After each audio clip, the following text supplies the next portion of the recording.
Hey y'all, welcome back to the LL podcast. I know it's been a minute and that's my fault, but I'm sorry. It's your girl, Jalen Jaleesa. You can follow me on TikTok and Instagram at Jalen_Jaleesa. I'm sorry I've been MIA. I've been going through a lot of stuff on the emotional side. But I'm back and I'm bigger and I'm better and I have more information. I am now offering coaching for manifestation coaching or just personal growth coaching. I have time available. So you can find that link in my bio. You can also find it in the description below. And then also, I have courses. I have 2 courses. I have my e-guide, or not courses, god damn it. I have an e-guide now that I'm selling, and I have a workbook that I'm selling. My e-guide is Reform Your Dumb Bitch Ways. That's basically about, let's see here, what's about, excuse me. This guide teaches you to unlearn old habits and rebuild your mindset to achieve radical self-alignment. Start your journey to prioritize yourself and make choices that lead to a more fulfilling personal life. Yes. It's been a minute. I don't check my own stuff. It's just like once I write it, and then I forget it. So, and then my other course that workbook that I'm selling is Flight School for Reformed Birds, and it's basically to stop being a pick me and get your ass off the ground and get you in the fucking air so you can be an independent woman and think for yourself and prioritize yourself and put yourself first. And if you're interested in those things, again, link in the bio or link in the description. Anyway, let's get into this. I'm deciding to tell some very interesting lore about my life in the public eye. And I don't know why God just placed this on my heart to tell this. So I've been kidnapped before by my own mother. And I know I'm probably not the only one who has been like this. But when I tell you this was so dramatic for absolutely no fucking reason. And this did not need to happen. So to start the story off, let me set everything up. I was in 8th grade when my mom decided to move to North Carolina. She came into my room and she asked for permission to move to North Carolina. I said, you know what, mama? Go have fun. I wanted her to go because I would be free of her, okay? Being in front of my mom, this has been my whole life. I have always wanted a relationship with my mom. I've always wanted my mom more, I've always wanted that. She did not. She made sure that I felt different compared to how my sister felt. And to this day, she probably doesn't understand this, but if she ever comes across this, because I'm not in contact with her because of things that unfolded in my life, but if she ever comes across this, then she will get to hear from my own perspective, and maybe she will understand me a little bit more, or why I feel the way I do, or why I move the way I do. But this is just for everybody, and everybody to know that this is a part of my life. I grew from it. It is a traumatic experience, but I can laugh about it now. Because it was very traumatizing for me. It was extremely traumatizing for me.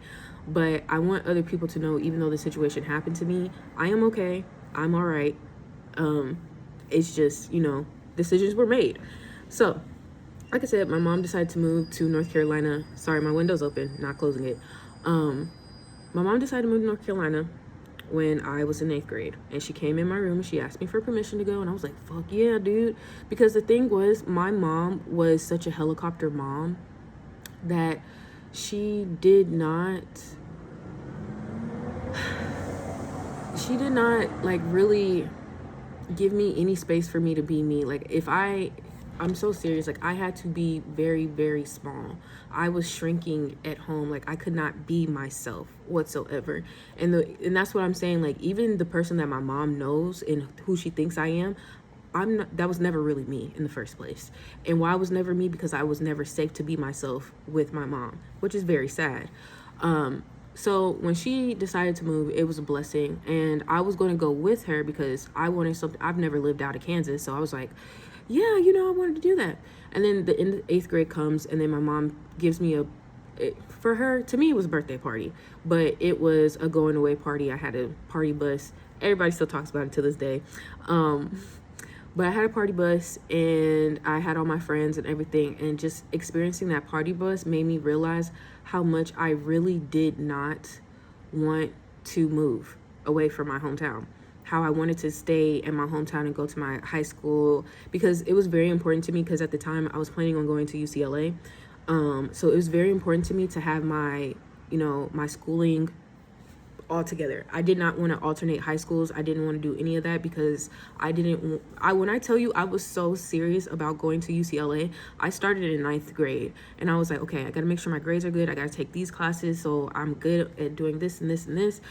And so when it came to the point to where she asked me to move, and I could have went and it would have been fine, right?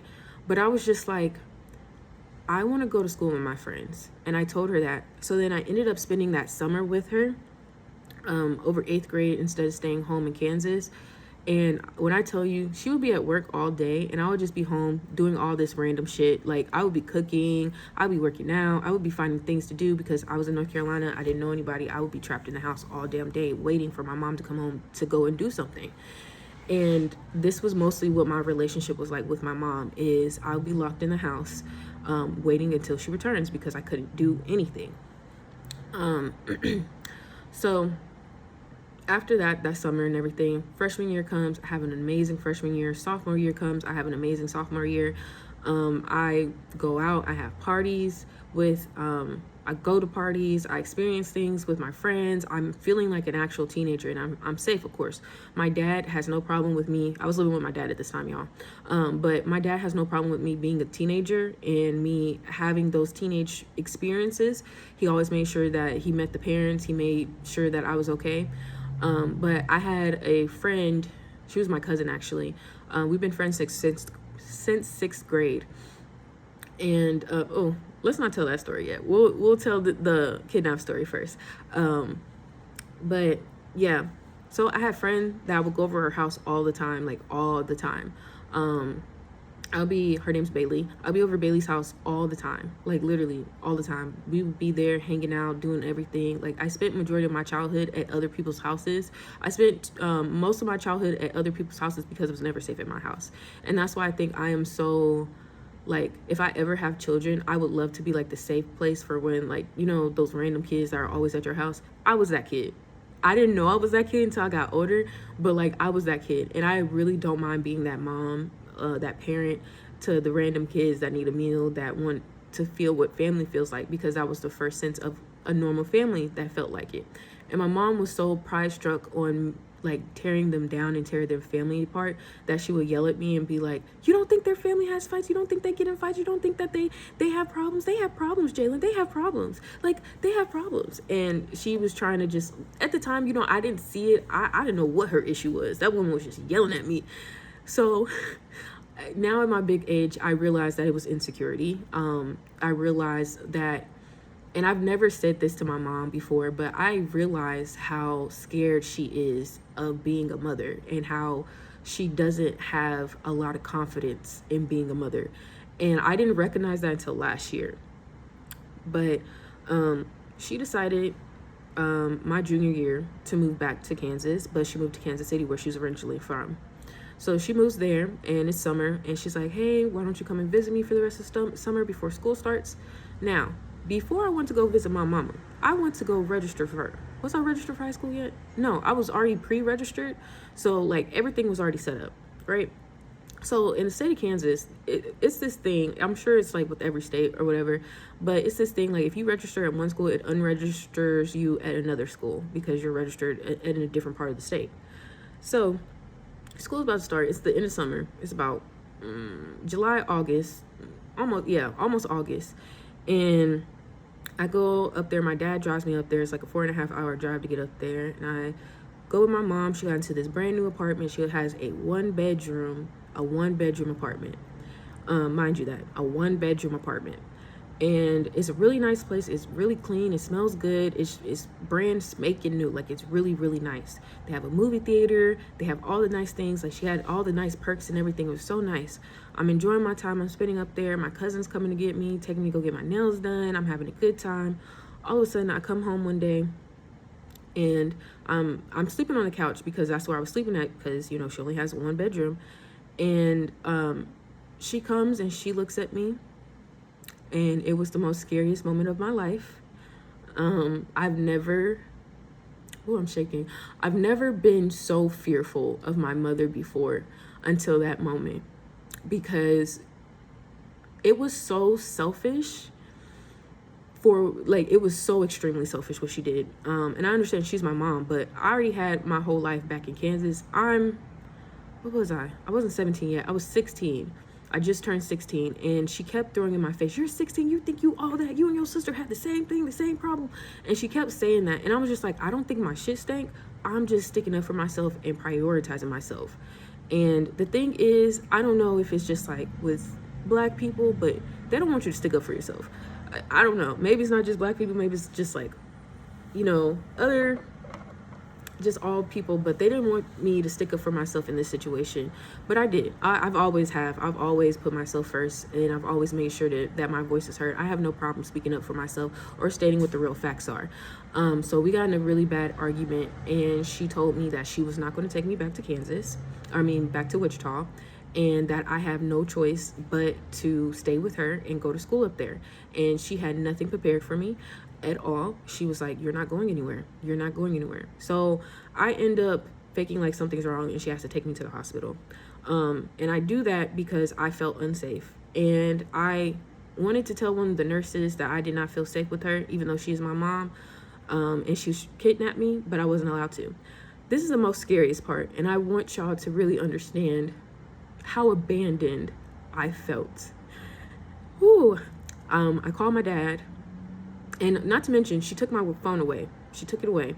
Even though she didn't pay for it, I paid for my phone bill at that time and everything. So she took my phone away from me, and I couldn't do anything whatsoever for a few days because she took my phone away from me. And so when she would leave for work, I would go find my phone. And so I would call and see if I can reach out to anybody. And so my sister knew that I was up there and that my mom was keeping me up there. She didn't know that she didn't give me a choice. She didn't know that at all. My sister found that out. She was like, "This is wrong." She was like, "Jalen, what do you want to do?" "I want to go back home. I don't want to be here anymore." So I called my dad, and my dad was like, "Oh." And my dad, he talked to my mom, and I guess she told him I was staying up there or whatever. And I was like, "Daddy, I don't want to be here anymore. I want to come home. Like, I want to go to school, and at Hikes, I want to go to Hikes. That's my high school." And like, my dad didn't do anything. When I tell you, this is the most enraging thing that I've ever experienced in my life is, I saw my dad as my hero, but anytime it came to my mom, that man was completely defenseless. He would like get down on his knees and allow him to whip him. And I hated that. And so I had to take the reins in my own hands, and I had to unkidnap myself. Now, this had happened twice. I went up there twice. And my dad sent me up there another time after she kidnapped me the first time. After that second time, because the first time I had to escape, and it's kind of a blur because I've kind of forgotten it and I'm trying to remember, but I did go up there twice, and she did try to do the same thing twice. The first time, I believe it was in July, and it wasn't like close to school starting yet. But my sister came up, and she was like, "Yeah, she can come to me," because my sister went to K-State at the time, and she was doing summer school. She was like, "Yeah, Jalen can come stay with me for a little bit, and she can just hang here." I love that. I love that my sister came and got me. Like, I really do. I appreciated that Kayla helped me out. That's my eldest sister, is Kayla. And I love her to death for that and doing that. And that caused a big rift between her and my mama. But Kayla did the right thing by me, and Kayla knew that my mama was in the wrong for what she did. And so not a lot of people know this story. I don't think a lot of people on my mama's side of the family know this story. And it's not to inform people or try to look down upon my mom. It's to express what I went through in my childhood. This is just one incident. There's multiple, but one incident in my childhood to what caused me not to talk to my mom anymore. And there's a lot of it, but this one is a big significant event in my life, because I never felt like I never had, until that time, felt like my life was in danger until that moment. And you're like, "But Jalen, that's your mom. She was only trying to take care of you." No, she didn't want my dad to have me. She didn't want my dad to have that control over her, to manipulate her, to call her a bad mom. And like I said, my mom's very insecure about being a bad mom. She does not feel like she's a good mom. I have never talked to her about it, just based off of the things that I'm reflecting back on. She was not a confident mom. So my dad would talk very down to her. Like that was their thing. They would just go at it. They're two Aries. They just argue all the time and just going at it, going at it, going at it. And so that was their thing. They liked to degrade each other and bring each other down. So it's not a shock to me that, she did what she did out of fear. And back then I forgave her for it. But deep down, I never did. I still don't forgive her for it because this was the worst thing that she's ever done to me. Well, second. So when my sister came and got me and I was like, Kayla, can you take me to Wichita, please? She was like, I can't take you all the way down there, but if your daddy can meet me halfway, then yes. So I was so scared, and my daddy ended up meeting my sister halfway, and then taking me home. Now, this is where, like, I don't know why I trust this. I don't really, but like my dad, he talked to my mom and everything, and I was happy because I was back home. I was home for 2 weeks, and then he was like, "Your mom said she wouldn't do it again, so I'm gonna send you back up there, and yeah, I'm gonna send you back up there with your mom." He took me right back up there with her. Car ride with her was awkward. It was weird. When I got back in that car, that woman said, told me, "You're going to school here. I'm getting you registered." So a few days later, I was like, no, I kept arguing with her. I said, no, I'm not. No, I'm not. She took me up to that school. She took me up to that school, walked me in there. She's like, okay, you're going to go get your ID picture. I did not like the way that the school felt. I didn't like what was going on. So I ran away. I ran out of the school. I've never ran away or ran away from my mom ever in my life. I'm not even from this city. I'm not from this part of the town. I don't know where the fuck to go. But I had been going in middle school to the Boys and Girls Club, which teaches that, Quick Trips, if y'all from the Midwest or from the South, y'all know what a Quick Trip is. It's a gas station. Is a safe place if you need a safe place. And when I tell you, I was so scared, and the only phone number that I remembered besides my daddy's, because I didn't trust my daddy. I felt like he was going to call my mama and tell my mama where I was at. I had to call my sister. I didn't have my phone at the time. She took my phone away from me. I didn't realize this was this hard to tell. She took my phone away from me. And so here I am in Overland Park, Kansas, running on the run to a Quick Trip to call my sister. I'm like, I'm in there. I'm like, can I use your phone? Can I use your phone? I'm like, Kayla, I'm at a Quick Trip. I ran away from mama and I don't know where I'm going. I can't go back and be with her. I don't know where I'm going. Please, like, I need your help. And the thing is, I'm really good with directions. So I was able to tell, like, I was watching, like, on the drive there, I was watching where to go.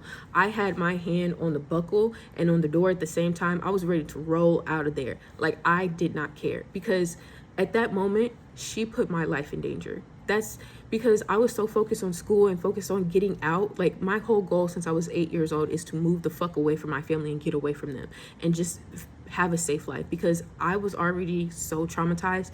And here I am, only 2 years short of 18. I am almost out of this bitch. Like, I'm almost out. I'm like, I don't want to do this. I don't want to do this. I could have complied. I could have just went along and been like, oh, listen to my parent. Hell no, because that bitch was wrong, okay? And not to call my mama a bitch, but like, she was hella wrong. She was so completely wrong. And as an adult now, I would have never done that to my child. Ever. She instead, like, she moved to Kansas City when she could have moved to Wichita, right? So here's what happened. So I'm on the run, and I'm running. I literally ran from a Quick Trip, and then I ran, like, I'm telling you, all my years of watching TV, SVU, hunting shows, all of that shit came into handy. I was ducking in and out of neighborhoods, avoiding her car, avoiding where she might see me. And I was like, I gotta figure this out. I gotta move here. I gotta go here. I gotta do this. Okay, go here. Went to a hotel, called my sister. Yeah, I said, Kayla, I'm at a hotel. I don't know where to go yet. I'm gonna start walking back. My idea was, okay, I have the key to that, to get into my mom's, what is it called? Her apartment, like, complexes, like, social space, clubhouse. There we go. The clubhouse. And the clubhouse was 24 hours. Like, you can go in there, you can go into the movie room, and it's 24 hours. You could just be in there. So I was like, okay, look, I can go in the movie room and I can hide in there, and she probably wouldn't check in there. So after I did that, I ended up finding my way back on the way to the house. And I think I'm getting the story kind of mixed up, but it's all in the same. But she ended up finding me, and when I tell you, that was the most stressed out I've ever been in my life. And my mom does this thing where she would just like talk at me and just talk and wear you down. That's what a lot of narcissists do. A covert narcissist, they'll just go at you over and over again until like you are defeated and you have nothing left, until you comply to whatever they want. So, you know, that happened. For the life of me, I believe the second time my dad came up and he got me. I believe that he came up and he got me. After that, my mom decided that she was going to move back to Wichita, and she was going to be a part of my life then. My thing is this: you moved to Kansas City because you wanted to be near your family. You didn't think about me until my daddy said something about it, got in her ear and started saying something.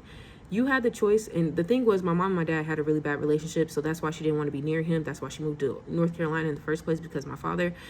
And not saying I was on my dad's side, he was just, how can I say this? Because I'm not going to say he was the better parent. He was not. He was so selfish and he was so self-involved that he would not care about too much of what I was doing. I would say that. But my mom, she needed attention. She needed validation. And the fact is, you needed your child's validation to know if you're a good mom or not. Kind of sickens me a lot. Like, it just doesn't make me feel, good about my relationship with my mom at all. And how, it makes me feel bad for her too, that she felt like she couldn't. And I know it's a lot of things to do with my dad and how my dad, like, programmed her, but it was also her too, and she allowed those things to get her, the things, so I was at a disadvantage because their relationship, at a lot of points in my life, like a ton of points at my life between them, their relationship caused so much havoc in my life. And this is the point to where they're still technically married. So it wasn't until my junior year, until I started school and my mom moved back to Kansas and she lived with my grandma. I'm going to school and everything, and then finally in September, October, November-ish, she tells me, she was like, me and your dad are officially divorced now. Do you know they separated when I was 9 years old? I'm 16. I go week to week between my parents from the ages of 9 all the way until I was, when did my mom leave again? October of 2018, when she moved out here for me. So like, she has benefited me. The only reason she did this because she felt bad and guilty for what she did to me. But I do appreciate her helping me get out here, because I am out here because I had her assistance and help. Doesn't mean I couldn't did it. Like, I don't think I could. Like, I think I could have did it without her, but she did make it a little bit more easier for me to transition. So yeah. So I decided to graduate high school early. My dad did not like that. He was like, you're missing out. You're doing this. You're doing that. I'm like, he didn't like the idea that I was going to, like, he at first didn't care that I was going to move to California or move to San Diego. He had no problem with it at first. He had a problem with it when my mom was going to move with me. So this dramatic thing, like, when I tell you, this is like within a year and a half,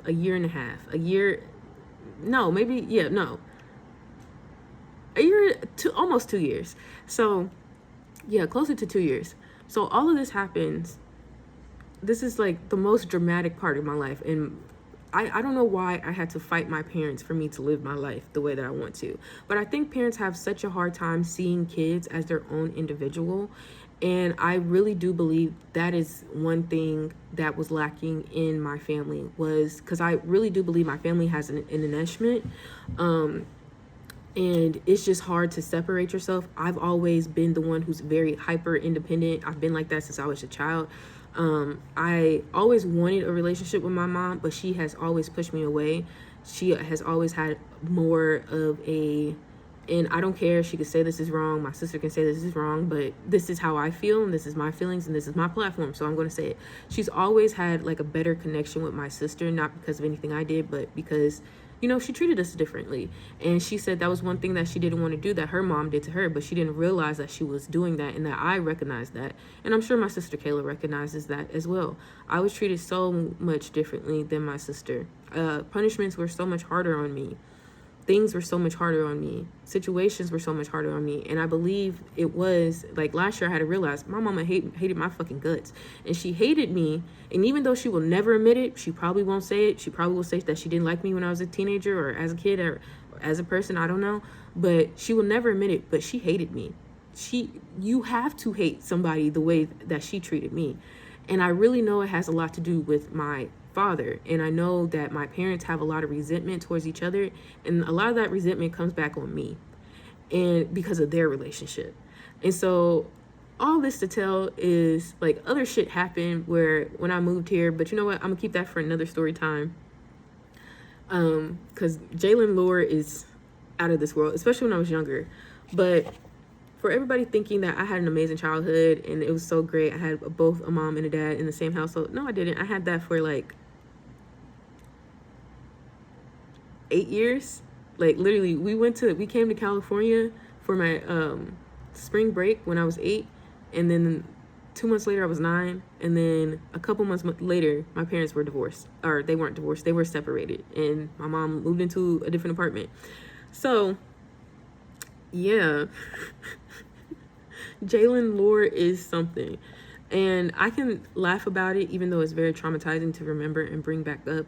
But that is one way I remember how determined I am to have what I want. And I didn't let anything stop me. And I have to remind myself how brave I was as a teenager. Because, oh my gosh, like if I could tap back into that bravery that I had as a teenager, that's what I'd be trying to tap back into every damn day. It's like I used to, like I say that I used to be so brave. I used to be so brave. And it's just like I have that bravery within me. It's just like I have to have the confidence behind that I'm going to get what I want out of the situation. Because no matter what, even though I felt very scared and I felt like I had no way out, I still was like, I'm getting back home. And I did. And that determination is what gets me wherever I want to go in life. And I just have to focus on being determined. And things usually work out for me as long as I'm really working hard to get those things. But all this to say is your kids can tell when you don't like them. Your kids can tell when something's going on. Your kids aren't stupid. And I really think that my parents' generation, I believe they're Gen X, was a very selfish generation when it came to raising kids. And they did a lot of monkey see, monkey do. And I didn't realize that until last year in October, that's exactly what they did. And of course, if you're not doing your own mental growing and you're arrested in your development and you're not emotionally mature, then of course you're just going to repeat the behaviors that you saw when you were growing up. And like even to this day, like my dad came and visited me last year in October and he tried to tell me, you're a kid, I'm the adult. And I was like, nigga, we 2 adults right here, okay? And he was like, you're a child, stay in a child's place. And it's just like, no, I'm an adult now. And I'm like, did your mama say that to you? Yes, she did. Okay, so you just gonna say that and repeat that over again because what? And he had no rebuttal. And the thing is, I'm not trying to be disrespectful, but I love when I can snatch my dad up and get him right on track. I love it when I can snatch both my parents up and get them right on track. If anything, I always blow their fire out. One, I'm an air sign, and they're fire sign. So anytime they would try to explode, it would be me trying to put that fire out. That's how it's been my whole life. That's why I'm really good at conflict resolution and figuring out problems. Because I had a lot, like honestly, I should put that on my resume. I have 18 years worth of conflict resolution. Because it was always me getting in the middle of my parents. Like I'm the one that caught my parents like fighting and had to call the cops and do this and do that. Tell the cop, yeah, I saw my mama hit my daddy. I saw my daddy hit my mama. Like stuff like that. You know, I didn't appreciate growing up and seeing those things. I didn't appreciate seeing my parents fight. But ultimately, that's what led me to be like, you know what? I really want to find a partner that I'm in love with, and I'm not going to find somebody to just marry and just, okay, well, I guess I should get married. But then I ended up doing it myself. So, but I did love my ex-husband at the time. But like, I didn't get married for the right reasons. I can say that. I got married to prove a point, and also because I did not want to be a broke flight attendant anymore. I wanted to be a flight attendant. I just didn't want to be broke anymore. And he gave me an offer that could make me relax. But once I got married, things changed on that. So, you know, That's why it's so important to go into situations aware and asking the questions that you need to ask to be the best version of yourself in that, but also making sure that you really want to invest in this opportunity. Because if you don't want to invest in this opportunity, don't fucking do it. Don't fucking do it. Okay? That is the most important part. And I know I'm going over here, but I just want to say this. Listen, even though that traumatic situation happened to me, I still prioritized myself. I still did what I wanted, and I still got what I wanted out of the situation because it was that serious to me. So I just want everybody to know, despite whatever the circumstances, how bad it looks, how truly bad it looks, as long as you're determined and you know what your end goal is, and you know that, hey, I'm gonna be okay. It's gonna work out for me, baby. Even if I'm hands-on or not, it's gonna work out. That's what you need to know. That is what my story is about. And it's also a little lore about me and let you know that, I'm a little interesting. But yeah, I usually don't tell those things because also I am forgetting my childhood. I forgot a lot of it. I've even forgot a lot about my marriage as well. My brain is just literally like forgetting things that I can no longer maintain or hold on to, or I'm no longer identifying with, which is something that I really appreciate. But telling that story is very important to me because it just shows how resilient I was in determining my future and how I wasn't going to allow my parents to dictate that. And if you find that disrespectful, hey, this is not the podcast and I am not the girl for you, okay? I am very respectful when it comes to my parents, but I'm even more respectful to when it comes to my story. And I have more respect for myself than I do for anyone else. And I will always make sure that, not trying to paint anyone in a bad light, but just trying to make sure that I tell my side of the story, because I don't know who's heard what, or even if nobody's heard it. It's just me expressing myself and explaining, like, I've been through very hard things, but I still persevered and got through it.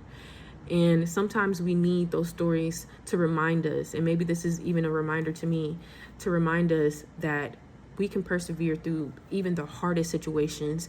And like the situation I'm going through now, it is hard, but it was even harder when I was a teenager trying to escape, when I felt trapped, when I felt like, these people are trying to take my livelihood away from me. And the one thing that I'm really working on now is removing my old world where it was centered around my parents, around my mother, around her consequences, around, and one thing is just like, the other shoe dropping is something that I am constantly working on, is trying to tell myself there is no other shoe, and separating myself from her world and my world, and how in my world I always get what I want. In her world, I had to break myself down to give her everything she wanted or what they wanted, prioritize them.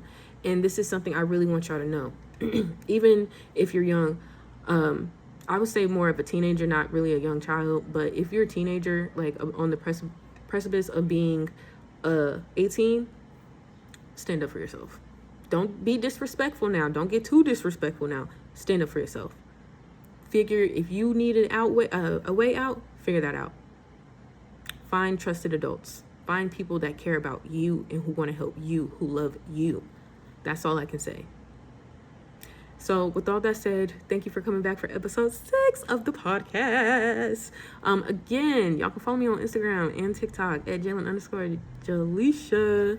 And check out my workbook and my e-guide, link in description. And book your coaching if you want to have a deep conversation about your life and you want to figure some things out. Because I'm offering coaching now. I stopped it. Now I'm starting it again. So welcome back. And also, if you're interested and you just have questions or whatnot, you can email me as well. But good looking out. Check y'all out later. Bye.